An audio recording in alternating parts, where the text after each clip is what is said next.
বিদ্যুতের দাম বৃদ্ধির প্রস্তাবে গণশুনানি শুরু হয়েছে। প্রথম দিন বুধবার সকালে রাজধানীর কৃষিবিদ ইনস্টিটিউট মিলনায়তনে পাইকারি পর্যায়ে দাম বৃদ্ধির শুনানি হয়। এবার ২১ থেকে ২৯ ভাগ দাম বাড়ানোর প্রস্তাব করা হয়েছে পিডিবি থেকে।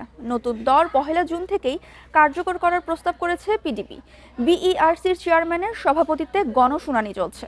পিডিবি তাদের প্রস্তাবে জানায়, বর্তমানে প্রতি ইউনিটের পাইকারি দর ৭ টাকা থেকে ৪ পয়সা। সেখানে গত অর্থবছরে গড় খরচ ১৩ টাকা ১৯ পয়সা। এতে বছরে মোট প্রায় ৬০,০০০ কোটি টাকা ঘাটতি দাঁড়িয়েছে। সম্প্রতি মধ্যপ্রাচ্য যুদ্ধের জেরে চলতি অর্থবছর ঘাটতির পরিমাণ ৬৩,০০০ কোটিতে দাঁড়াতে পারে। প্রতি ইউনিটে ১ টাকা ২০ পয়সা দাম বাড়ালে ঘাটতি কমতে পারে